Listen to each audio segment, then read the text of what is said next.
চলো আরেকটা সিরিয়াল নিয়ে ভিডিও বানাই। আরে ধুর, মাথায় কি যেন আটকে গেছে, ছাড়াতেই পারছি না। মাথায় কি যেন আটকে গেছে? দিদি এক্সকিউজ মি, ওটাকে হাঁড়ি বলে, হাঁড়ি। আর তোমার এইটুকুনি মাথার অত বড় হাঁড়ি আটকে গেছে কি করে? ভাই কোনো লজিক আনো অন্তত, ও তো এমনি তুললেই বেরিয়ে যাবে। এই যে ম্যাডাম, আপনাকে বলছি কানে কি তালা? না, কানে হাঁড়ি। ভাই বলছে কানে কি তালা, বলছে না না হাঁড়ি। আর কাকু তোমার কথাটা এখন এতটা ইম্পর্টেন্ট, তুমি হাঁড়িটা তুলে কথা বলো না। হর্ন শুনে সবাই সরে গেল, আপনি সরতে পারলেন না। এক্ষুনি আমার গাড়ি পরিষ্কার করবেন আপনি। হ্যাঁ, এটা কোথাকার নিয়ম যে হর্ন দিলে না আসলে ভাই গাড়ি পরিষ্কার করতে হবে? এটা কোন লতে লেখা আছে? বাবলি সুন্দরী?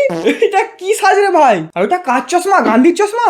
গান্ধীরটা শুধু সাদা ছিল, একটা কালো। আর এবার জানো বলো না ভাই, ওই দুটো চুলের খোঁপার জন্য হাঁড়িটা আটকে গেছিল। এটা আমি মানতে পারবো না। এই যে শুনুন, আমার হাতে হাঁড়ি ছিল না। হ্যাঁ, হ্যাঁ তোমার হাতে হাঁড়ি ছিল না সেটা আমরাও দেখেছি, তোমার তো মাথার মধ্যে হাঁড়ি ছিল। না না সরি, কানে হাঁড়ি ছিল। না, যার হাতে হাঁড়ি সেই পরিষ্কার করবে। আর এত বড় ফরচুনার আছে, একটা গাড়ি পরিষ্কার করার লোক নেই। রাস্তাঘাটে হর্ন মারলে না চললেই বলছে গাড়ি পরিষ্কার করো। করুন পরিষ্কার।